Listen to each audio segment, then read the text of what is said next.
Good morning children, good morning to all of you. I am Srivalli Bhashan School Hindi teacher. 10th class, previous class lo first lesson complete అయిపోయిందానా? Now second lesson. Second lesson Idgah. Idgah. కవి శ్రీ ప్రేమ్చంద్. కవి ఎవరు నాన్న? శ్రీ ప్రేమ్చంద్. ఈద్గాహ్ కహానీ హై. ఈద్గాహ్ కహానీ హై. Okay, now enter the ఉన్ముఖీకరణ. Now enter the ఉన్ముఖీకరణ. ఉన్ముఖీకరణ అనేటువంటి దాంట్లో ఇక్కడ చూడండి అన్న, ఇక్కడ నేను బోర్డు మీద రాశాను, पथिकों को जलती दोपहर में पेड़ सदा देते हैं छाया. All of you listen carefully. पथिकों को जलती दोपहर में पेड़ सदा देते हैं छाया. नेक्स्ट वन, खुशबू भरे फूल देते हैं. खुशबू भरे फूल देते हैं हमको नव फूलों की माला. Again listen carefully. खुशबू भरे फूल देते हैं हमको नव फूलों की माला. नेक्स्ट एंड थर्ड वन, त्यागी तरुओं के जीवन से हम भी तो कुछ देना सीखो. Listen carefully again. त्यागी तरुओं के जीवन से हम भी तो कुछ देना सीखे.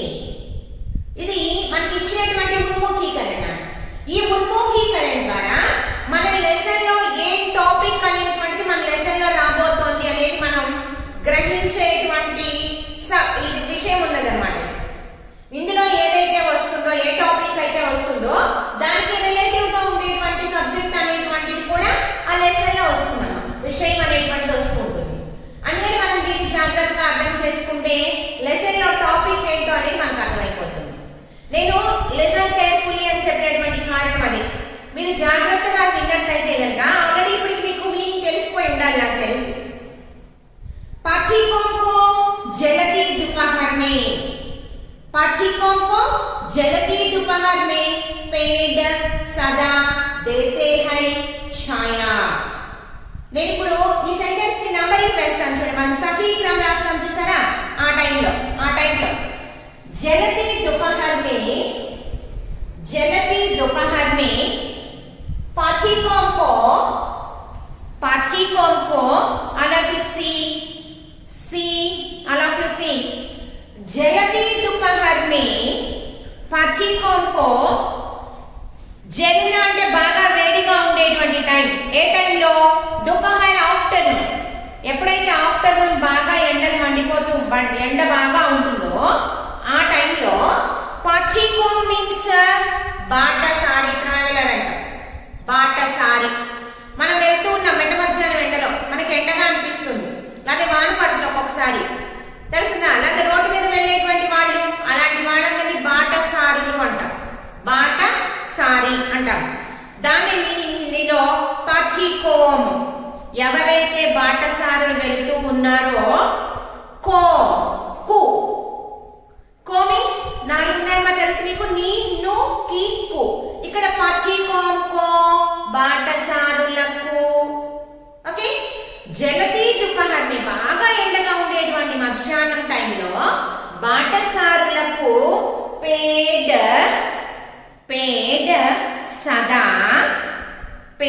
सदा छाया देते हैं. all of you see the board carefully. पेड़ सदा छाया देते हैं. చెట్టు అనేటువంటిది, ట్రీ అనేటువంటిది ఎల్లప్పుడూ షేడ్ ఇస్తుంది. ఎవరికి? పథికో. ఎలాంటి పథిక్? జలతి దుపహర్ మే జానే వాలి పథికో. బాగా ఎండగా ఉన్న టైంలో, ఆఫ్టర్నూన్ టైంలో వెళ్ళేటువంటి బాటసారికి ట్రీ అనేటువంటిది సదా ఛాయా దేతే హై, ఎప్పుడు నీడనిస్తుంది. అది ఈ టైంలో ఇవ్వాలి, ఈ టైంలో ఇవ్వకూడదు అని ఏం లేదు. ఏ టైంలో వెళ్ళి నిల్చున్నా మనకి నీడకు నీడ అదే వచ్చేస్తూ ఉంటుంది. అలాగే అంటే అర్థమైంది. దీనివల్ల మీరేం అర్థం చేసుకున్నారు? నీడనిస్తుంది. ఎవరది? చెట్టు. దానికి ఏమీ సంబంధం లేదు, మనం వెళ్ళి నుంచున్నటువంటి వాడు. చెట్టు కింద నేను నుంచుంటే నేనేం దానికేం చుట్టాను కాదు, మీరు వచ్చి నుంచుంటే మీరేం ఫ్రెండ్ కాదు. ఇంకోళ్ళు వచ్చి ఇంకోళ్ళు నుంచి ఉంటే వాళ్ళ అమ్మ నాన్న రిలేటివ్స్ ఏం అవ్వరు కదా. కానీ అది పేడ్ సదా, జాగ్రత్తగా వినండి, సదా ఎల్లప్పుడూ ఛాయా దేతే హై, ఎప్పుడు నిద్రిస్తూనే ఉంటుంది, ఎల్లప్పుడు కూడా. మనం వాళ్ళకి అంటే అర్థమైంది, ఎవరితో ఎటువంటి సంబంధం లేకపోయినా అదేం చేస్తున్నది, దాని దగ్గర ఉండేటువంటి దాంతో పక్క వాళ్ళకి సేద తీరుస్తూ ఉంది బ్రాంచెస్ తో అని. నెక్స్ట్ వన్ వచ్చేటప్పటికి చూడండి, ఖుష్బూ భరే ఫూల్ దేతే హై. ఫూల్ అన్నీ ఉంటాయి, మరి రకరకాలైనటువంటి ఉంటాయి, అవునా. కొన్ని మంచి వాసన వస్తుంటాయి, కొన్ని మంచిగా వాసన రావు, కొన్ని చూడటానికి అందంగా ఉంటాయి. వాటిలో మన ఉన్ముఖీకరణ వీళ్ళు ఏం చెప్పారంటే ఖుష్బూ భరే, ఖుష్బూ మీన్స్ గుడ్ స్మెల్, ఖుష్బూ మీన్స్ గుడ్ స్మెల్. అమ్మ దానికి ఆపోజిట్ ఉందమ్మా బదబు. ఖుష్బూ ఆపోజిట్ ఏంటన్నా బదబు. అందరు ఇక్కడ ఆపోజిట్ రాసుకోండి అమ్మా, వినోద్ శబ్ద రాసుకోండి. ఖుష్బూ మీన్స్ గుడ్ స్మెల్, బదబు మీన్స్ బ్యాడ్ స్మెల్. ఖుష్బూ భరే ఫూల్ దేతే హై, ఏ పూలకైతే కనుక ఖుష్బూ, ఏ పూలల్లో అయితే కనుక మంచి గుడ్ స్మెల్ అనేటువంటిది నిండు ఉంటుందో దేతే హై ఇస్తుంది. ఏంటది, ఖుష్బూ భరే ఫూల్ దేతే హై, మంచి సువాసన వచ్చేటువంటి పువ్వు ఇస్తుంది. ఏంటది, హమ్కో. హమ్ మీన్స్ ఉయ్, కో మీన్స్ కు, మళ్ళా కో నేను ఈ కొంత రాసుకున్నాను, నేను రాసుకోండి. అక్కడ హమ్ మీన్స్ ఉయ్, కో మీన్స్ ఇది. సో హమ్కో మనకు ఏం చేస్తుంది, నవ ఫూలో కి మాల, ఫూలో కి మాల పువ్వుల యొక్క మాల, ఫ్లవర్స్ గార్లాండ్. ఫ్లవర్స్ మాల మీన్స్ గార్లాండ్, దండని గార్లాండ్ అంటాం. తెలుసునా, మనకి ఏం చేస్తుందట, పూల మాలను ఇస్తుంది. ఎప్పుడో వాడిపోయినటువంటి పూలు మాల కడితే అందంగా ఉంటాయా, ఉండదు. అప్పుడే చెట్టు నుంచి తీసుకొచ్చినటువంటి పూలు కనుక మాల కట్టుకుంటే నవ ఫూలోకి మాల, నవ మీన్స్ నయా, క్రొత్త దండనిస్తూ ఉంటుంది కదా. మరి ఆ దండ మనం కట్టాలి అంటే దాన్ని పీకలు తీసి కట్టాం పాపం, అలాగే సూది పెట్టి గుచ్చుతాం, ముడి వేస్తూ ఉంటాం. అయినప్పటికీ కూడా దాని వాసనని పోగొట్టుకుంటుందా, నువ్వు నా దగ్గర ఉండదు వెళ్ళిపోమంటుందా అనదు కదా. మనకేం చేస్తుంది, నవ ఫూలోకి మాల దేతే హై, దేతే హై అనేటువంటి ఇంపార్టెంట్, మాలను ఇస్తుంది. ఏంటది, మంచి సువాసన వచ్చేటువంటి పువ్వు, దానిలో ఎటువంటి అహంకారం ఉండదు, ఎటువంటి గర్వము ఉండదు, ఎటువంటి అసూయ ఉండదు. తెలుసునా, అది సెకండ్ వన్. సో ఇక్కడ ఏమి ఇస్తుంది, ఖుష్బూ భరే ఫూల్ నవ ఫూలోకి మాల దేతే హై. అండ్ థర్డ్ వన్, త్యాగి తరువోं के जीवन से, तरु मीन्स ट्री, तरु मीन्स ट्री, तरुवों के जीवन से, तरु ట్రీస్ యొక్క జీవితం నుంచి, ఆ ట్రీస్ కూడా ఎలాంటివి, త్యాగి, సాక్రిఫైస్ చేస్తాయి, త్యాగం చేస్తాయి. తనకు ఉండేటువంటి పండ్లు, పువ్వులు, ఆకులు, బ్రాంచెస్, రూట్స్, ఈవెన్ ఆయుర్వేదం మెడిసిన్ రూట్స్ వాడుతూ ఉంటారు. రూట్స్ అన్నీ కూడా మనం దాని దగ్గర తీసేసుకుంటున్నాం, అన్నీ మనకి ఇచ్చేస్తుంది. అంటే అదన్నీ కూడా త్యాగం చేసేస్తుంది. అలాంటి త్యాగంతో కూడినటువంటి సాక్రిఫైస్ అయినటువంటి ట్రీస్ చూసి, ట్రీస్ యొక్క లైఫ్ ని చూసి, హంపీతో, హమ్ ఉయ్ మనము, భీమిన్స్ కూడా, మనము కూడా కుచ్ దేనా సీఖే, కుచ్ ఇంత అని చెప్పలా, ఇది అన్ని ఇచ్చేసింది తరువు. చెప్పాను కదా ఇందాక, flowers, fruits, leaves, branches, even roots also use in the medicine, అన్నిటినీ ఇచ్చేసేస్తుంది. అందుకని మనకి అలా అని కూడా చెప్పలేదు, మీ దగ్గర ఉన్న మొత్తం ఇచ్చేరా అని చెప్పలేదు. కుచ్, కొద్దిగా, కుచ్ దేనా సీఖే, కొద్దిగా ఇవ్వటం నేర్చుకోండి, నేర్చుకుందాము అని చెప్తున్నారు. సో మన ఇక్కడ ఈ ఉన్ముఖీకరణ ద్వారా ఏమర్థమైంది అంటే, మన దగ్గర అందరి దగ్గర అంత ఉండాలని లేదు, అందరి దగ్గర ఇంత ఉండాలని, అందరి దగ్గర అసలు లేకుండా ఉండాలని లేదు. ఎంతో కొంత ఉంటుంది. నీ దగ్గర ఇంత ఉంటే ఇంత ఇవ్వు, ఇంత ఉంటే ఇంత ఇవ్వు, ఇంత ఉంటే ఇంతే. తెలిసిందా, ఏదేమైనా నువ్వు పక్కవాడికి ఇవ్వడం నేర్చుకోవాలి అనేదాన్ని మీ అందరికీ కూడా మీ యొక్క జీవితాన్ని అలవాటు చేసుకోవాలి. ఇవ్వాలి, నువ్వెంత ఇస్తావో అంత నువ్వు తీసుకుంటావు. 100% నువ్వెంత ఇస్తావో అంత నువ్వు తీసుకుంటావు అనేది కనుక మీకు అర్థమైతే దానం అనేటువంటిది చేస్తారు. దానం కూడా కాదు, సహాయం అది కూడా కాదు, త్యాగం, ఏం పేరు పెట్టుకుంటారో మీ ఇష్టం, ఇవ్వండి, ఇవ్వడం నేర్చుకోండి, सीखे. ఇది మన ముఖ్యంగా ఓకేనా. जल्दी दोपहर में पथिकों को पे सदा छाया देते हैं, खुशबू भरे फूल हमको नव फूलों की माला देते हैं, और त्यागी कर्मों के जीवन से हम भी तो कुछ देना सीखे. ఇది మన లెసన్ లో ఉండేటువంటి ఉన్ముఖీకరణ. ఇది లెసన్ కంటే కూడా చాలా చాలా ఇంపార్టెంట్ ఈ ఉన్ముఖీకరణ అనేటువంటి. నేను ఫస్ట్ ఎప్పుడు చెప్తూ ఉంటాను, లాంగ్వేజ్ ఈజ్ మోరల్.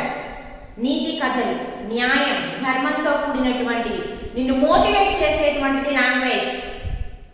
ఆ లాంగ్వేజ్ అనేటువంటి దాన్ని ఎప్పుడైతే నువ్వు అర్థం చేసుకొని జీవితంలో ఆచరిస్తావో నువ్వు సొసైటీలో మంచి వ్యక్తిగా ఉంటావు, మంచి ఉన్నత స్థానాన్ని పొందుతావు, నిన్ను చూసి 10 మంది ఇన్స్పైర్ అవుతారు, నీ దారిలో 10 మంది నడుస్తారు అని తెలియజెప్పేటువంటిదే లాంగ్వేజ్. అందుకే లాంగ్వేజ్ అంటే మీకు కథలు కనపడతాయి, సంభాషణలు కనపడతాయి, లెటర్ రైటింగ్ కనపడుతుంది, గ్రామర్ కనపడుతుంది కదా, అన్ని కనపడతాయి. So language is first of all moral subject.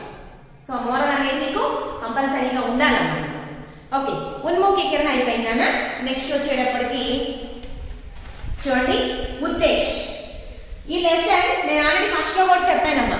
ఇప్పుడు ఈ ప్రేమ్చంద్ అనేటువంటి వ్యక్తి చాలా కథలు, చాలా నాటకాలు, చాలా లేఖ, చాలా నిబంధనలు రాసి ఉంటారు. కానీ మీకు ఈ ఈతిగా అనేటువంటిది లెసన్ ఎందుకు పెట్టారు, ఎందుకు పెట్టారు అనేటువంటి ఉద్దేశం, ఎందుకు పెట్టారు అనేటువంటి ఉద్దేశం, అంటే ఈ లెసన్ ద్వారా మేము నేర్చుకోవాలి అనేటువంటి ఉద్దేశం ఏంటో, వాళ్ళ ఉద్దేశం ఏంటో చెప్తున్నారు. చూడండి ఉద్దేశం. कहानी विधा की भाषा शैली से परिचित कराना. कहानी स्टोरी, कहानी मीन्स स्टोरी. कहानी विधा की भाषा शैली से परिचित कराते हुए ఈ కథ యొక్క భాష, దాని యొక్క శైలి ఎలా ఉందో పరిచిత్ కరాతే హుయే మీకు పరిచయం చేస్తూ छात्रों में పిల్లలలో కహానీ లేఖన కళా కా వికాస్ कराना. కరానా, కర్నా, టుడు. ఓకేనా. మీలో ఏం చేయాలట, కహానీ లేఖన్ కళ, స్టోరీ రాయడం అనేటువంటిది కూడా ఒక కళ, రాయడం అనేటువంటిది కూడా, చెప్పడం ఒక కళ. సినిమా చూసి వచ్చావు కదా, సినిమా బాగుందిరా, బాగుంది, ఏంట్రా స్టోరీ చెప్పవా అంటే మనం అరే ఏదో ఫైటింగ్ గురించి చెప్తున్నాం అనుకోండి, అరే వాడు ఫైట్ చేసేసాడ్రా అనే దాంట్లో రే వాడు ఫైటింగ్ చేయడానికి వచ్చేటప్పటికి వెనక నుంచి 4 కార్లు వచ్చినాయిరా, ఇటు నుంచి 4 కార్లు వచ్చినాయిరా, ఎదురుగా ఫేస్ చేయడానికి వచ్చేటప్పటికి ఎగ్గిరి దూకాడ్రా వాడు, ఆ దూకటంలో అలా చెప్తూ ఉంటే జనం అందరూ వినేవాళ్ళందరూ ఏం చేస్తారు, అలాగే అలా చూస్తూ ఉంటారు. అంటే అర్థమైంది, అంటే నువ్వు అంత ఇన్స్పైరబుల్ గా చెప్తున్నావు అనమాట. అర్థమైందా. బాహుబలి సినిమా చూస్తారు మీరు అందరూ కూడా, దానిలో వాడు ప్రభాస్ ఏం చేస్తారు, శివలింగాన్ని ఎత్తేస్తారు, ఎత్తినప్పుడు మరి డైరెక్ట్ ఎంత బాగా చూపించాడు చూడండి, పట్టుకొని ఎలా ఇన్స్పైర్ అయ్యారు అంటే ఏంటి, చిన్నపిల్లలు కూడా దాన్ని ఎత్తుకున్నట్టుగా పిక్చర్స్ పెట్టేంత స్థాయికి ఎదిగిపోయింది. అది తెలిసిందా. వికాస్ కరానా, డెవలప్ చెయ్యాలి అంటే నువ్వు కూడా ఆ పని చెయ్యాలి, నేను కూడా చెయ్యాలి అనేటువంటిది నీకు అనిపించింది. అట్లా భాషా శైలిసే పరిచిత్ కరానా, ఆ శైలి ఎలా రాశాడో అబ్జర్వ్ చేయండి కవి అనేటువంటి. తర్వాత అలా చేస్తూ కహానీ విధా కి భాషా శైలిసే పరిచిత్ కరాతే హుయే ఇంట్రడ్యూస్ చేస్తూ మీకు ఛాత్రోం మే పిల్లలలో కహానీ లేఖన కళ, నేను కూడా ఒక కథ రాస్తే బాగుంటుందిరా, ఇదిగా వీళ్ళు రాశారు కదా, నేను దీన్ని బేస్ చేసుకొని ఇంకో కథ రాస్తే ఎలా ఉంటుంది అనేటువంటి కళని వికాస్ కర. నువ్వేం చేయాలి, వికాస్ కర్నా, నీకు నువ్వు చేసుకోవాలి. నేను ఎలా చెప్తాను ఈ లెసన్, నేను మైండ్ఫుల్ గా నీకు హార్ట్ఫుల్ గా నీకు అంటుకునేట్టు నేను చెప్తాను, నేను కరానా నేను చేస్తాను, నువ్వు వికసిత్ కర్నా నువ్వు చేసుకోవాలి, నువ్వు డెవలప్ చేసుకోవాలి. వికసిత్ కర్నా ఔర్ మరియు ఇంపార్టెంట్ అమ్మా, బాగా ఇంపార్టెంట్ మీకు త్యాగ్, సద్భావ్, సద్భావ్ ఔర్ వివేక్. ఏంటది विवेक, त्याग, सद्भाव, विवेक, त्यागम ఇక్కడ చెప్పుకున్నాం, త్యాగి కరువోं के जीवन से, sacrifice, సద్భావ్, సత్ మంచి భావము, నీలో మంచి భావం అనేటువంటిది రావాలి. ఒక దాన్ని చూసిన తర్వాత నీకు ఏమనిపించాలి అంటే దాని పట్ల మంచి భావం ఉండాలి. ఆ మంచి భావం ఏర్పరచుకోవాలి. వివేక్, మంచి ఆలోచన కలిగి ఉండటం వివేకుల లక్షణము. వివేకవంతుల లక్షణం ఏంటి అంటే మంచి ఆలోచన కలిగి ఉండడమే వివేకవంతుల లక్షణం. అలా మంచి ఆలోచనల కలిగి ఉంటూ ఏంటి त्याग, सद्भाव, विवेक जैसे संवेदनाशील कर्तव्य बोध संबंधी गुणों को विकास करना. సంవేదనాశీల మంచి శీలముతో కూడుకున్నటువంటి కర్తవ్య బోధ, నువ్వు చేయాల్సినటువంటి కర్తవ్యం ఉంటుంది తెలుసునా. కర్తవ్యము నేను లెసన్ చెప్పేటప్పుడు చెప్తా కర్తవ్యం ఏంటో. కర్తవ్య బోధ, కర్తవ్యాన్ని బోధించేటువంటి సంబంధి గుణంక, కర్తవ్యం తెలిసినటువంటి వాడి యొక్క గుణం ఎలా ఉంటుందో తెలుసునా. కర్తవ్యము చెయ్యవలసిందే, కర్తవ్యం అది. నువ్వు అలా చెయ్యడం ధర్మం. సో కర్తవ్య సంబంధీ गुणों को, कर्तव्य बोध संबंधी गुणों को विकास करना, నువ్వు డెవలప్ చేసుకోవాలి తెలుసునా. और इंपॉर्टेंट बड़े बुजुर्गों के प्रति, बड़े बुजुर्ग मीन्स వయోవృద్ధులు, వయస్సులో వృద్ధులు అంటే వాళ్ళకి 70 ఏళ్ళ 80 ఏళ్ళ 90 ఏళ్ళ 100 ఏళ్ళ వచ్చాయి కాబట్టి వాళ్ళు వృద్ధులు తప్పితే ఏంటి వాళ్ళు యాక్చువల్గా వృద్ధులు కాదు. ఎందుకని వాళ్ళ ఆలోచనలు చాలా వేగుంటాయి. వాళ్ళు 60 ఏళ్ళ జీవితాన్ని అనుభవించారు, 70 ఏళ్ళ జీవితాన్ని అనుభవించారు, కష్ట నష్టాలు చూశారు, ఏంటి మంచి చెడు తెలుసు వాళ్ళకి. ఆ విషయాన్ని గుర్తుపెట్టుకోవాలి తప్పితే వాళ్ళు ముసలివాళ్ళు కాదు, వయోవృద్ధులు, వయస్సులో వృద్ధులు.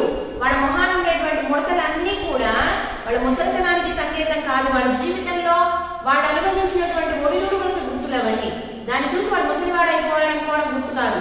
వాడి దగ్గర చాలా నాలెడ్జ్ ఉంటుంది. ఆ నాలెడ్జ్ నువ్వు గ్రహించగలగాలి. వాళ్ళు చెప్పేటువంటి మంచి చెడు నువ్వు గ్రహించగలగాలి, ఆచరణలో పెట్టాలి. అది వాళ్ళన్న అంత ఇంపార్టెన్స్ ఉంటుంది. బడే బుజుర్గో మీన్స్ వయోవృద్ధం, వాళ్ళ పట్ల ఎలా ఉండాలి, శ్రద్ధ. వాళ్ళు చిన్నప్పుడు ఎంత బాగా చూశారు కదా, చిన్నప్పుడు నీకు నడవడం రాదు, కనీసం ఇవి కూడా వాళ్ళే తీసేసేసారు. మరి నీకు నోట్లో అన్నం పెట్టారు, మెత్తగా చేసి ఉండాలి. నువ్వు నీకు అరుగుతుందో అని భయపడ్డారు, అరిగేలా పెట్టారు. నీకు ఏడుపు వస్తే వాళ్ళు ఏడ్చారు, నీకు సంతోషం వస్తే వాళ్ళు నవ్వారు, నీకు నడిపించడానికి పడితే నీకు మందులు రాశారు, చదువుకోవడానికి అన్ని కల్పించారు. ఈ రోజుల్లో మీరు బెంచీల మీద కూర్చొని సెలవు మీద కూర్చొని వింటున్నారు అంటే వాళ్ళు చూపించినటువంటి శ్రద్ధే కదా.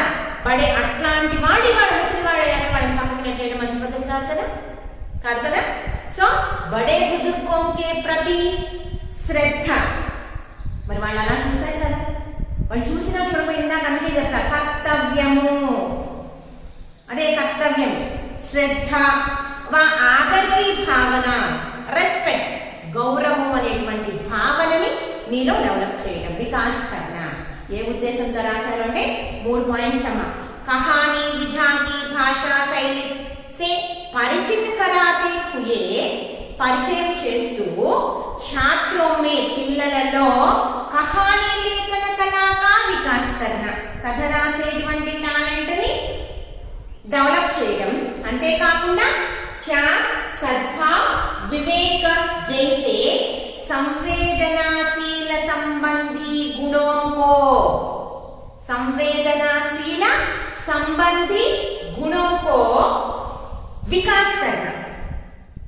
संवेदनाशील कर्तव्य बोध संबंधी गुणों को, संवेदनाशील जागरूक पेट्टुकोंడి పదాలు. संवेदनाशील कर्तव्य बोध, కర్తవ్యాన్ని బోధించేటువంటి దానికి సంబంధించినటువంటి గుణాలని వికాస్ కర్ణ. చూడండి పదంలో ఎంత అర్థం ఉందో. త్యాగ్, సద్భావ్, వివేక్ జైసే సంవేదనాశీల కర్తవ్యము సంబంధించినటువంటి గుణాలని వికాస్ కర్ణ, డెవలప్ చేయడం ఒకటి ఇంపార్టెంట్. ఇంపార్టెంట్ बड़े बुजुर्गों के प्रति, बड़े बुजुर्गों के प्रति వీడికి ఇంకో పేరు చెప్పండి వయోవృద్ధులు बड़े बुजुर्गों के प्रति आदर नेक्स्ट श्रद्धा की भावना विकास करना इसका मुख्य उद्देश्य है ఇదమ్మ ఈ లెసన్ మీకు పెట్టినటువంటి ఉద్దేశం సో ఈ లెసన్ వినిన తర్వాత మీలో ఏం రావాలి बड़े बुजुर्गों के प्रति आदर श्रद्धा की भावना डेवलप అవ్వాలి అలాగే త్యాగ సద్భావ వివేక అలాంటి సంవేదనశీల కర్తవ్య బోధ సంబంధి గుణాలు కూడా మీలో రావాలి అదే డబ్బులు పెట్టి కొనుక్కుంటే వచ్చేది కాదు తెగ కష్టపడి చెమట వచ్చాల్సిన అవసరం అంతకంటే కూడా లేదు త్యాగం నీకున్న దాంట్లో ఇవ్వు మంచి ఆలోచనతో ఉండు మంచి భావనతో ఉంటే మంచి ఆలోచన వస్తుంది రోడ్డు మీద పడేటప్పుడు 10 రూపాయల కాగితం కనపడింది అనుకోండి 100 రూపాయల కాగితం కనపడింది అనుకోండి అది ఎవరు చూడకుండా మనం జేబులో వేసుకుందామంటే చెడ్డ భావన వచ్చింది నీలో చెడ్డ ఆలోచన వచ్చేసేసింది అర్థమైందా అది మనది కాదు చుట్టుపక్కల వాళ్ళని అడుగుదాం వాడు అబద్ధం చెప్తే వాడు కాదు మనం చేసేది ఏం లేదు అది ఎవరిది కాదన్నారు నువ్వు తీసుకొని దాన్ని తీసుకెళ్ళి గుళ్ళో ఏ గుండిలోనే వెయ్యాలి లేకపోతే బాగా కాళ్ళు చేతులు లేనటువంటి వాటి రోడ్డు మీద చాలా మంది కనపడుతూ ఉంటారు వాడికి ఇచ్చే మంచి భావన నీకు కలుగుతున్నప్పుడు అది మంచి ఆలోచనగా రూపుదిద్దుకుంటుంది అలా రూపుదిద్దుకున్నప్పుడు శీలముతో కూడినటువంటి నీ కర్తవ్యాన్ని నువ్వు నెరవేర్చావు నీ కానటువంటి వాటి వస్తువు జోలికి నువ్వు వెళ్ళలేదు అప్పుడు నీకేమైపోయింది మంచి గుణం వచ్చేసేసింది అది నువ్వు డెవలప్ చేసుకున్నావు ఈ లెసన్ వినిన తర్వాత అది చాలు టీచర్ ఇండియన్ సిటిజన్స్ గా టీచర్ గా ఏం చేస్తున్నాం మోటివేట్ చేస్తున్నాం మేము చేసిన విషయాన్ని మీరేం చేయాలి ఆచరణలో పెట్టాలి అప్పుడే దేశానికి మంచి సిటిజన్స్ అందుతారు అది నువ్వు చెయ్యి ఇందులో నువ్వేం కష్టపడాల్సిందేం లేదుగా ఒకటే చేస్తున్నావు నీది కాని వస్తువు జోలికి నువ్వు వెళ్ళడం లేదు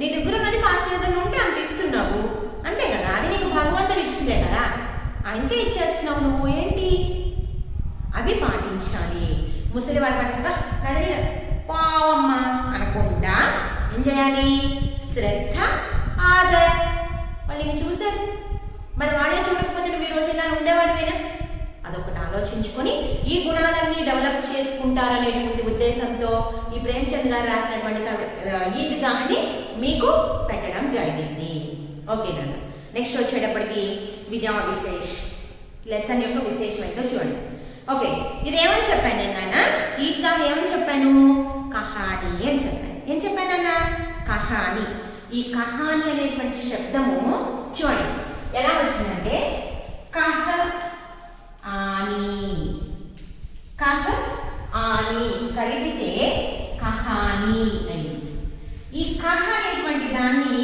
మూలధాతు అంటారు ఏమంటారమ్మా మూలధాతు దీన్ని ఏమంటాము అంటే ప్రత్యయ అంటాం ఆల్రెడీ మీ గ్రామర్ పాయింట్స్ లో మీరు ప్రత్యయ రాస్తూ ఉంటారు మూలధాతువుకి నేను చెప్పా మూలధాతు ప్రథమ ప్రేరణ ద్వితీయ ప్రేరణ అని చెప్తూ వచ్చాను కదా ఈ మూలధాతువుకి ఆని అనేటువంటి ప్రత్యయం కహ అనేటువంటి మూలధాతువుకి ఆని అనేటువంటి ప్రత్యయము కలిసినందువలన जोड़ने से मिला हुआ शब्द है कहानी कह मूल धातु के साथ आनी प्रत्यय जोड़ने से आने वाले शब्द कहानी है चप्पटमु ఇది कहानी అంటే అక్కడ అదే చూడండి कहानी शब्द कह धातु के साथ आनी कृत प्रत्यय जोड़ने से बना कह అంటే అర్థం ఏంటి నాకు చెప్పండి చెప్పుట ఏంటది ఆసే కహ కా ఆసే అంటే చెప్పడం అంటే అర్థం ఏంటి చెప్పడము కహ మీన్స్ కహన కహ మీన్స్ కహన అంటే ఇందాక నేను చెప్పాను కిసి ఘటన ఏదైనా సంఘటన లేకపోతే బాత్ మాటని సుందర ఢంగ్ సే ప్రస్తుత కియా జానా హి అందమైనటువంటి విధంగా చెప్పటమే కహ చేసిన చెప్పకన్నా చూసారా ఏదైనా కిసి घटना या बात को सुंदर ढंग से अंदंगा చెప్పడమే कहानी कह आनी అని అర్థం అన్నమాట इस कहानी में ఈ కథలో దాది నానమ్మ దాది మీన్స్ నానమ్మ యాక్చువల్ గా మీరు ఏం చేస్తారు నాన్న దాది నాని ఇద్దరు ఉంటారు కదా ఇందులో ఎవరు ఏంటి అనేది దాదాపు అందరికీ తెలిసే ఉంటుంది నాన్న. తెలియనటువంటి వాళ్ళ కోసం చెప్తున్నాను యాక్చువల్గా. ఓకేనా? తెలిసినటువంటి వాళ్ళు కూడా ఇంకొకసారి దీన్ని క్లారిఫై చేసుకోండి, మీకున్నది కరెక్ట్ అవునా కాదా. యాక్చువల్గా నాని అంటే నాన్న అంటాం కాబట్టి మనం నానిని నాన్న వాళ్ళ అమ్మ అనుకుంటాం కదా. నాన్న ఇక్కడ దాది means father's father, father's father. నాని మీన్స్ మదర్స్ ఫాదర్. గుర్తుపెట్టు. సారీ, దాది మీన్స్ ఫాదర్స్ మదర్, మదర్. నాని మీన్స్ మదర్స్ మదర్. అంతేగాని నాన్న అని ఉన్నాడు కదా అని నాన్న వాళ్ళ అమ్మ అనుకోకండి, తెలుసుదా. దాది, నాన్న వాళ్ళ అమ్మ దాది. దాది వా పోతే, పోతే మీన్స్ మనవడు. మీరందరూ కొంతమంది నాన్నమ్మలకి మనవడు కదా, అమ్మమ్మలకి మనవడు కదా. సో మీరందరూ కూడా వాళ్ళకి ఏమవుతారు, మనవడు అంటే పోతే. దాది వా పోతే కా మనవడు మా నానమ్మ యొక్క మార్మిక ప్రేम दर्शाया गया है. మార్మిక, మార్మిక, మర్మ ప్లస్ ఇక్. ఇక్కడ మీకు ప్రత్యయం అడుగుతాడమ్మా. మార్మికలో ప్రత్యయం రాయమంటారు. రాయమన్నప్పుడు ఇది మన మనసులో రావాలి. వచ్చినప్పుడు ఆన్సర్ ఇక్ అవుతుంది.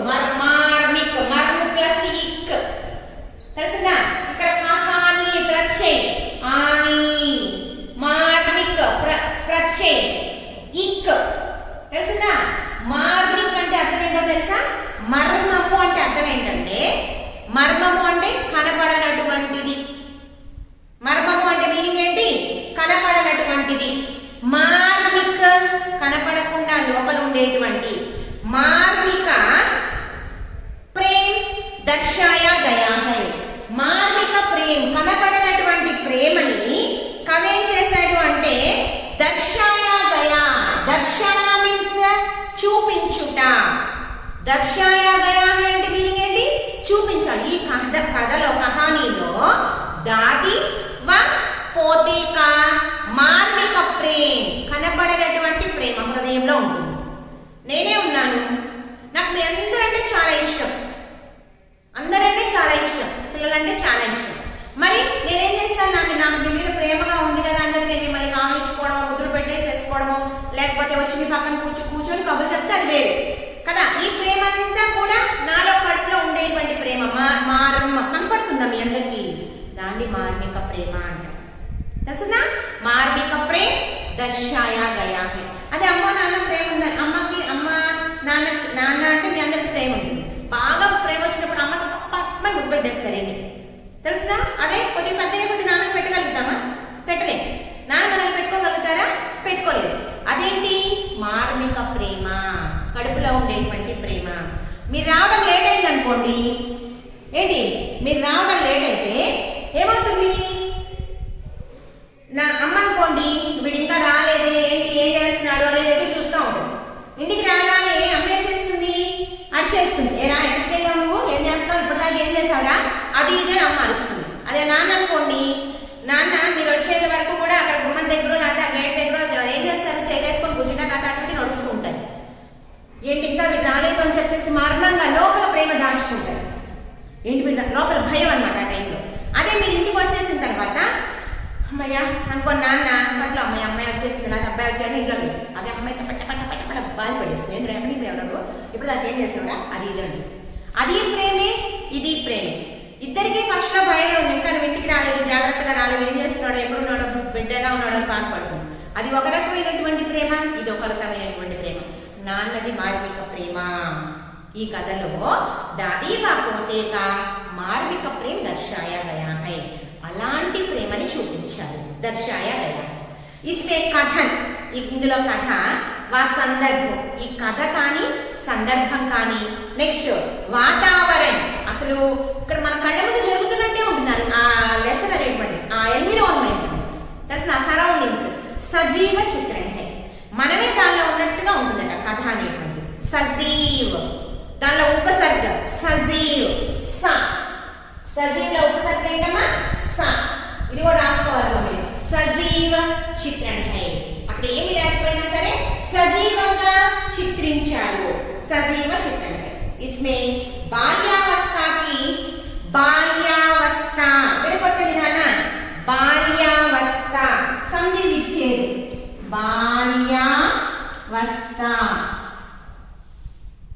బాల్యావస్థ అన్ని ఒకేసారి అనాలి. ఇప్పుడు దీని మీద కొట్టి బాల్య చిన్నప్పటి అవస్థ ఏజ్. సో ఇది బాల్యావస్థ అయింది. బాల్య ప్లస్ అవస్థ ఏజ్ బాల్యావస్థ. ఏం చేశారు ఇక్కడ నిర్మల భావనామోం నిర్మలమైనటువంటి నది ఎలా ఉంటుంది నాన్న? నిర్మలంగా ఉంటుంది కదా, అంటే ఎటు కదలకుండా అలాగే కదలకుండా ఉంటుంది. సముద్రం చూడండి అల్ల కల్లోలంగా ఉంటుంది కదా, ఏది అలలు వస్తూ అలా ఎప్పుడు అల్ల కల్లోలంగా ఉంటుంది. నది నిర్మలంగా ఉంటుంది. అలాంటి భావనలు చిన్నప్పుడు వాళ్ళ యొక్క ఆలోచనలన్నీ నిర్మలంగా ఉంటాయి. అలాంటి భావనలని సుందర ప్రతిబింబం. ప్రతిబింబం మీన్స్ అద్దంలో మనకు కనపడేటువంటిది మన ప్రతిబింబం. అద్దం పెట్టుకున్నా మనం ఎలా ఉన్నామో అలాగే ఉంటాం. ఇక్కడ మంచుందా, ఇక్కడ మంచు కనపడుతుంది, ఇక్కడ మంచు ఉందా కనపడుతుంది, ఇక్కడ గీత ఉందా కనపడుతుంది. తెలిసిందా? అంత అందంగా కనిపించే, అంత మనలో ఉన్నటువంటి లోపాలన్నీ స్పష్టంగా కనిపించేది కేవలం ఒక్క చోట, అద్దంలో ఒక్కటే. తెలిసిందా? ఇక్కడ సుందర ప్రతిబింబం. అలాగా ఏది ఈ చిన్నపిల్లలప్పటి వయస్సులో ఉండేటువంటి ఆ చిన్నపిల్లల మనసులో ఉండేటువంటి నిర్మలమైనటువంటి భావనలని సుందర ప్రతిబింబ అందమైనటువంటి ప్రతిబింబంగా దర్శాయ గయా హై చూపించారు. తెలిసిందా? ఇదంతా ఇదేంటిది విధాన విశేష. ఏంటది? విధాన విశేష. నెక్స్ట్ వచ్చేటప్పటికి లేఖ పరీక్ష. ఇందులో వచ్చేటువంటి గ్రామర్ పాయింట్స్ ఉన్నాయి నాన్న. ఇక్కడ బదబు ఒకటి ఖుష్బు ఒకటి చెప్పాను. కో మీనింగ్స్ రాసుకోండి. నీను కీకు. అలాగే బాల్యావస్థ సంధి విచ్ఛేది వచ్చిందమ్మా. ఇక్కడ ప్రత్యయ వచ్చింది. కహానీలో ఆని అనేటువంటిది ప్రత్యయ. అలాగే సద్భావ విడగొట్టడం చెప్పానమ్మా. సజీవ్లో ఉపసర్గ వచ్చింది. మార్గిక్లో ప్రత్యయ వచ్చిందమ్మా. ఇవన్నీ కూడా గ్రామర్ పాయింట్స్ నాన్న. ఇవన్నీ కూడా పెన్సిల్ తీసుకొని మీరు రాసుకోండి. నెక్స్ట్ మనం ఇప్పుడు ఏం చెప్పుకున్నాము? కవి పరిచయం.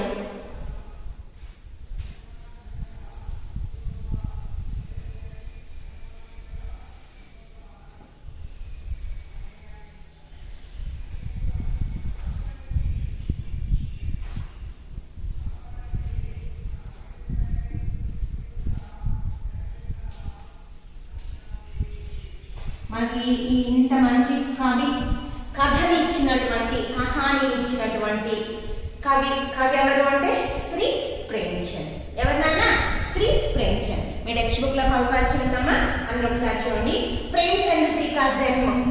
ఈ ప్రేమ్చంద్ గారి యొక్క పుట్టుక ఏక గరీబ్ ఘరానే ఒక పేద ఫ్యామిలీలో కాశీలో 31 జూలై. అమ్మ నంబర్స్ వచ్చినప్పుడు నోట్బుక్ లో ఒక చోట రాసుకోమని చెప్పారన్న, అందరు రాస్తూ ఉంటారు.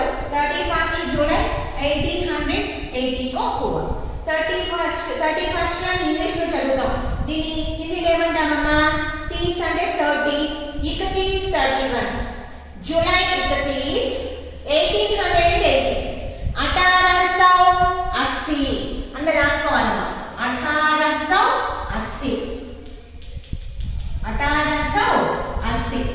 ఇక్కడ వచ్చేటప్పటికి 31 జూలై 1880 को ఎక్కడ పుట్టారు? కాశీలో గరీబ్ ఘరానే పేద ఫ్యామిలీలో పుట్టారు. ఇన్కే బచ్పన్ కా నామ్ ఏంటది? గణపతి రాయ శ్రీవాస్తవ్. బచ్పన్ కా నామ్ గణపతి రాయ్ శ్రీవాస్తవ్.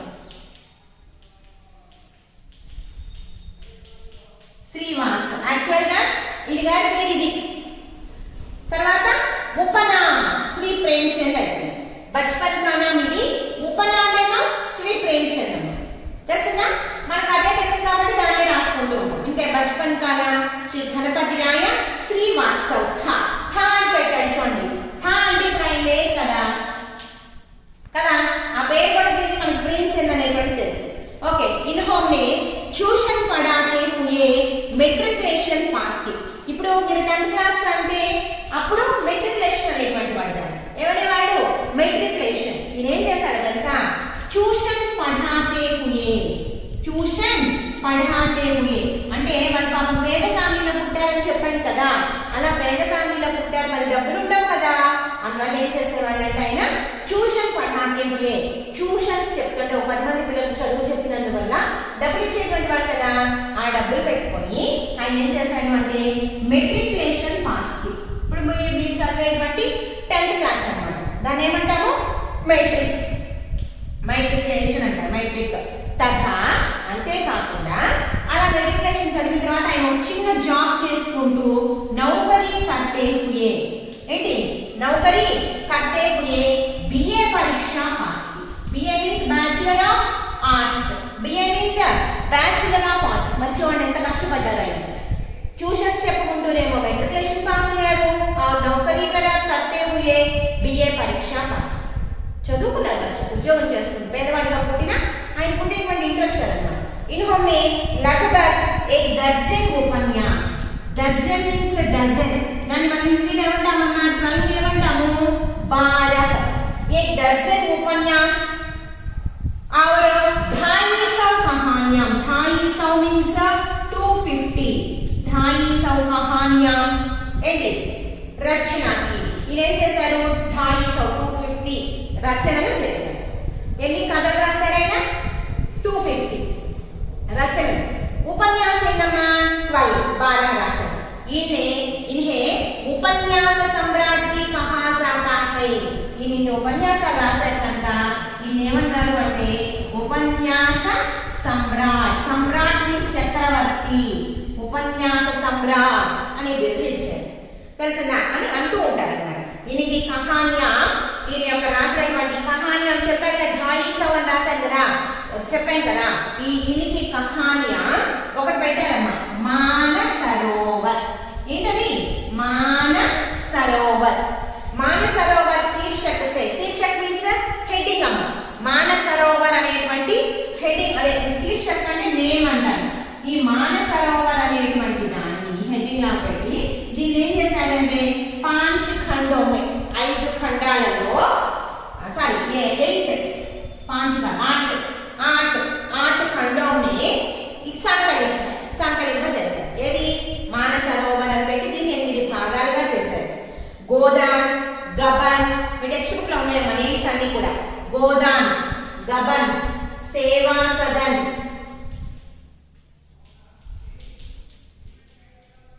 గోదాన్, గబన్, సేవా సదన్, నిర్మల, కర్మభూమి, రంగభూమి, ఇలా నేమ్స్ ఇచ్చాడు చూడండి. కాయాకల్ప, ప్రతిజ్ఞ, మంగళసూత్ర ఆది ఇంకే ప్రముఖ ఉపన్యాస. ఉపన్యాసాలు రాశామని చెప్పాను కదా, ఇవన్నీ విడిపోయేది అన్నమాట, తెలిసిందా. మొత్తం 12 రాశాడు. 12లో మనకు తెలిసి దాదాపు 10 ఇక్కడ నేమ్స్ ఇచ్చేసారు. ఇవన్నీ కూడా ఈ ఉపన్యాసాలు. హిందీ ఎగ్జామ్స్ రాసినటువంటి పిల్లలు ఉన్నారు కదా, వాళ్ళకి నిర్మల వచ్చింది కదా, అదన్నమాట. అట్లాంటివి ఉపన్యాసాలు అంటే ఏంటంటే ఒక టాపిక్ తీసుకొని, ఒక సామాజిక సమస్యను తీసుకొని దాని మీద ఒక కథ లాంటిది ఆ ఫ్యామిలీకి సంబంధించినటువంటి మొత్తం చేసి దాని గురించి మోరల్ ఇస్తాడనమాట. అది ఉపన్యాసం అంటే. ఈయనకి ప్రముఖ కహానిలో నేను కథలు రాశాడని చెప్పుకున్నాం కదా, ఇందులో పంచ పరమేశ్వర్. ఏంటది పంచ పరమేశ్వర్ और बड़े घर की बेटी, बड़े घर की बेटी.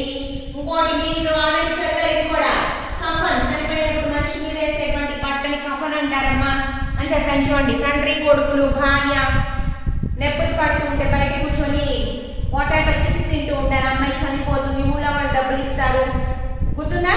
ఆ డబ్బులు ఇస్తే దాంట్లో డ్రింక్ చేసేసి ఏం చేస్తారు, ఆ గుడ్డ కొడతారు. చివరికి ఊళ్ళో వాళ్ళే అమ్మాయిని దహనకాండ చేసేస్తారు అని చెప్పాను. అది స్టోరీ కఫన్. అది కూడా ప్రేమచంద్ గారు రాసినటువంటిది. అలాంటి కథ రాశాడన్నమాట. ఇవన్నీ కూడా అవి ప్రముఖ. ఇవన్నీ కూడా ఈయన ఏం చేశాడు, రాసినటువంటివి. ఇది ఆయన గారి యొక్క కవిపరిచయం. ఒకసారి కవిపరిచయం మళ్ళా చెప్తాను చూడమ్మా. శ్రీ ప్రేమచంద్ का जन्म काशी के एक गरीब घराने में 31 जुलाई 1880 को हुआ. उन्होंने इनका बचपन का नाम गणपति राय श्रीवास्तव था. उन्होंने ट्यूशन पढ़ाते हुए मेट्रिकुलेशन पास की और नौकरी करते हुए बीए परीक्षा पास की. इन्होंने लगभग दादापुगा 12 उपन्यास लिखे, 250 कहानियां लिखी. इनकी कहानियां मानसरोवर शीर्षक से मानसरोवर అనే హెడ్డింగ్ పెట్టి దీన్ని 8 ఖండోं में संकलित किया गया 8 ఖండాలుగా రచించారు కట్ చేశారు సంకలిత పొందుపరిచారు इन्हें उपन्यास सम्राट भी कहा जाते हैं इन्हें उपन्यास सम्राट भी कहा जाते हैं गोदान गबन सेवा सदन निर्मला कर्मभूमि रंगभूमि इनका नेम्स में आदि इसके प्रमुख उपन्यास है बड़े घर की बेटी कफन पंच परमेश्वर आदि इनकी प्रमुख कहानियां हैं ఇవన్నీ కూడా ప్రముఖమైనటువంటి కథలు మీరు కవిపరిచయం రాసేటప్పుడు తెలుస్తుంది నాన్న మీకు ఫస్ట్ కహానీ కా నామ్ ఇది కహానీ కదా మరి మీరందరూ కూడా ఇక్కడ కంపల్సరీగా కహానీ కా నామ్ అని పెట్టాలి कहानी का नाम ईदगाह कवि का नाम श्री प्रेमचंद जन्म इवన్నీ రాయాలి कहानियां उपन्यास उपन्यास सम्राट कहा जाता है ఇవన్నీ మీరు రాసుకుంటారు కవి పరిచయం ఓకేనా మీకు ఆల్రెడీ ఫస్ట్ లెసన్ లో ఎలా రాయాలో కవి పరిచయం చెప్పామా అలాగే నెక్స్ట్ వచ్చేది చూడండి छात्रों के लिए सूचनाएं మీకు ఇన్స్ట్రక్షన్స్ ఇస్తున్నారు చూడండి బుక్ లో ఎంత అలర్ట్ గా ఉన్నారంటే మీకు ఇన్స్ట్రక్షన్స్ కూడా ఇస్తున్నారు వాటిని ఫాలో అయితే మీరు మంచిగా ఉంటారు అనేటువంటి ఉద్దేశంతో అవి కూడా చెప్పుకోవాలి అవి కూడా మీరు ఆచరించాలి ఏంటో చూడండి విషయ ప్రవేశ్ ఝాన్సే పడే నెక్స్ట్ రాబోతోంది మీకు విషయ ప్రవేశ్ దాన్ని కాన్సంట్రేషన్ గా చదవండి పాఠ్య విషయ సమస్య ఇది కనుక మీరు అర్థం చేసుకుంటే ఈ లెసన్ లో ఏ సబ్జెక్ట్ ఏ విషయం ఉంటుందో మీకు అర్థమైపోతుంది అది అర్థం చేసుకోండి తర్వాత पाठ ध्यान से पढ़िए लेसन अंता కూడా బాగా కాన్సంట్రేషన్ గా చదవండి जिस शब्द का अर्थ समझ में नहीं आता ఏ వర్డ్ కైతే మీనింగ్ అనేటువంటిది समझ में नहीं आता నీకు समझ में नहीं आता అర్థం కాలేదో దాన్ని ఏం చేయాలి उसके नीचे रेखा खींचिए దాని క్రింద గీత గీయండి రేఖాంకిత शब्दों का अर्थ शब्दकोश में ढूंढिए ఆ గీత గీసినటువంటి పదానికి మీనింగ్ డిక్షనరీలో వెతకండి समझ में ना आने वाले अंश हो तो అర్థం కానిటువంటి అంశం ఏదన్నా ఉంటే छात्र समूहों में మీ చిల్డ్రన్స్ గ్రూప్ ఉంటుంది కదా దానిలో అడగండి లేకపోతే అధ్యాపక से चर्चा कीजिए టీచర్ తో చర్చించండి అనేటువంటిది మీకు छात्रों के लिए सूचनाएं ఓకేనా నెక్స్ట్ వచ్చేటప్పటికి విషయ ప్రవేశ్ జాగ్రత్తగా వినండి విషయ ప్రవేశ్ ధ్యాन से पढ़िए పాఠ్య విషయ సమస్య అన్నారు కదా ఇది జాగ్రత్తగా వింటే లెసన్ లో ఏమొస్తుందో తెలుస్తుంది జాగ్రత్తగా వినండి ప్రాచీన కాల से ही ఓల్డెన్ డేస్ నుంచి కూడా నైతిక మూల్యం ఓల్డెన్ డేస్ నుంచి కూడా నైతిక మూల్యం నైతిక విడకొడితే నీతి ప్లస్ ఇక్ నైతిక సో ఇక్ అనేటువంటి ప్రత్యయం అవుతుంది నైతికలో ప్రత్యయం రాయడం అంటే ఇక్ రాయడం ప్రాచీన కాల से ही ప్రాచీన కాలం నుంచి కూడా భారతీయుల యొక్క జీవితంలో ఏముంటుంది నైతిక మూల్యం ఈ నీతితో కూడుకున్నటువంటి విలువలతో కూడుకున్నటువంటి జీవితం అనేటువంటిది భారతీయ జీవనకే ప్రతిబింబ है ఇండియన్ సిటిజన్స్ యొక్క జీవితంలో అర్థంలా ఉంది प्रतिबिंब है प्रतिबिंबला इसका रूप हर भारतीय में समा हुआ है इसका रूप इसका मीन्स नैतिक నీతితో కూడుకున్నటువంటి జీవితం అనేటువంటిది हर भारतीय में ప్రతి ఒక్క ఇండియన్ సిటిజన్స్ లో సమా హువా है ఈక్వల్ గా ఉంది 100% ఉంది ఇప్పటికి కూడా ఉంది हर भारतीय में ప్రతి భారతీయుల్లో కూడా నైతిక మూల్యము అనేటువంటిది ప్రతిబింబముగా ఉంది ఉంటుంది ఎప్పటికీ ఉంటుంది వాడు ఏం చేస్తాడు అంటే దాన్ని ఫాలో అయిన వాడు మంచిగా ఉంటున్నాడు లేని వాడు ఏమైపోతున్నాడు అంటే భ్రష్టు పడిపోతాడు టోటల్గా చెప్పాలంటే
మీ అందరిలో ఉన్నాయని అనుకుంటున్నాను. మీరు చనిపోయేంత వరకు మీలో అమూల్యం ఉంటుంది, ఉండాలి. ओकेना. नैतिक मूल्य हर भारतीय में समा हुआ है. हम अपने बुजुर्गों का बड़ा ध्यान रखते हैं. ఎప్పుడు కూడా మనం మన ముసలి వాళ్ళ పట్ల కాన్సంట్రేషన్ గానే ఉన్నాం. जैसे इस कहानी में दर्शाया गया है. అటువంటిది ఈ ఈద్గాహ్ అనేటువంటి కహానీలో చూపించారు. దర్శాయా గయా హై. ఓకేనా, దర్శాయా గయా హై. అది అంటే ఈ లెసన్ లో ఏమొస్తుందని పాఠ్య విషయ సమస్యే ఒక ముసలి వాళ్ళ పట్ల ఉండేటువంటి ప్రేమ ఆదర భావము అనేటువంటిది మనకు కనపడుతుంది. అర్థమైందా? ఎప్పుడైతే విషయ ప్రవేశ జాగ్రత్తగా చదువుతారో పాఠ్య విషయం అర్థమవుతుంది అనేది చెప్పారు కదా వాడు. అదే మనం కూడా చదువుతుంది. ఏంటి? ప్రాచీన కాల से ही నైతిక మూల్యాలు అనేటువంటివి భారతీయ జీవన్ భారతీయుల యొక్క జీవితంలో ప్రతిబింబ रहे हैं. इसका रूप हर भारतीय में समा हुआ है. हम अपने बुजुर्गों के प्रति बड़ा ध्यान रखते हैं. जैसे इस कहानी में दर्शाया गया है. చూపించారు అనేటువంటి. ఓకేనమ్మా? ఓకే, మనం ఉన్ముఖీకరణ చెప్పుకున్నాం కదా, అలాగే ఉద్దేశ్, విద్యా విశేష్, అవిపాచ్యై, విషయ ప్రవేశ చెప్పుకున్నాం. ఇందాక ఉన్ముఖీకరణ చెప్పుకున్నాను చూసారా, దానిలో 3 క్వశ్చన్స్ ఉన్నాయి నాన్న. ఇందాక మర్చిపోయిన ఒకసారి చూడండి. पथिकों को जगती दोपहर में सुख व आराम किससे मिलता है? पथिकों मीन्स पथिक బాటసారి. పథికోं को అలాంటి బాటసారి ఎవరైతే ఉన్నారో వాళ్ళు ఏం చేస్తారని చెప్పాను నేను. జగతి దుపహర్ మండే ఎండలో వెళ్తూ ఉన్నప్పుడు సుఖ వ ఆరాం సుఖం గాని విశ్రాంతి గాని కిస్సే మిల్తా హై ఎవరి నుండి లభిస్తుంది? पेड़ से. Right, very good. Next second question చూడండి. खुशबू भरे फूल మంచి సువాసన వచ్చేటువంటి పూలు हमें क्या देते हैं? नव फूलों की माला देती है. खुशबू भरे फूल हमें नव फूलों की माला देती है. Next third question. हम भी तो कुछ देना सीखे. మనం కూడా ఏదో ఇవ్వడం కొద్దిగా ఇవ్వడం నేర్చుకోమని కవినే ऐसा क्यों कहा गया? కవి ఎందుకు చెప్పాడు? మీరు ఆన్సర్ రాసేటప్పుడు అనుకోని రాసుకోవాలి. हम भी तो कुछ देना सीखे. కవినే ऐसा क्यों कहा गया అంటే ऐसा कहा क्यों की ఎందుకంటే ప్రకృతిలో ఉండేటువంటి పేడ్ పౌదే చెట్లు చేమలు అన్నీ ఉంటాయి కదా, అవన్నీ ఏం చేస్తాయి? సబ్ కష్ట సహకర్. ఎండకు ఉంటాయి, వానకు తడుస్తాయి, చల్లో వణికిపోతాయి. ఇవే వాడి కష్టాలు. వాటికి జ్వరం వస్తుంది, అవి చచ్చిపోతాయి, వాటికి ప్రాణం ఉంటుందని జగదీష్ చంద్రబోస్ చెప్పాడు. సైన్స్ లో చదువుకున్నారు కదా. సబ్ కష్ట సహకర్. అలాంటి కష్టాలన్నీ ఫేస్ చేసి అదేం చేస్తుంది? ప్రాణిयों को सुख पहुंचाने के लिए అంటే ప్రాణులందరికీ కూడా, పశువులు పక్షులు మనుషులందరికీ ప్రాణంతో సుఖ పహుంచానే के लिए సుఖాన్ని ఇవ్వడం కోసం అది ఎప్పుడు కూడా అలాగే జీవిస్తూ ఉంటుంది. తత్పర रहते हैं. అందువల్ల పరోపకార की भावना से वे सब कुछ देते हैं. పరోపకార విడగొట్టండి. పర ప్లస్ ఉపకార. పరులు అంటే ఇతరులకి ఉపకారం చేసేటువంటి భావనతోనే పరోపకారి భావన సే ఇతరులకి ఉపకారం చేయాలి అనేటువంటి భావనతో అదే చేస్తుంది. సబ్కో వే సబ్ కుచ్ దేతే హై. అలాంటిది మనం మనుషులం. అలాంటి మనం కూడా ఏం చేయాలి? మానవం కోపి మనుషులకి उनसे कुछ देना भी बल कुछ देना सीखने का संदेश देता है. మరి అలాంటిది చెట్లే సబ్ కష్ట సహకర్ అన్ని కష్టాలు సహించి పరోపకారికి భావన ఇతరులకి ఉపకారం చేయాలనేటువంటి భావంతో సబకుచ్ దేతే హై అన్ని ఇస్తుంది. హంబి మనం కూడా ఏంటి? ఉసి పరోపకారి की भावना से कुछ भी देना सीखना है. उसी परोपकार की भावना से कुछ भी देना सीखना है అనేది రాస్తే సరిపోతుంది. ఓకేనా? సో నెక్స్ట్ క్లాస్ లో మనం లెసన్ చెప్పుకుందాం నాన్న. ఓకే మా.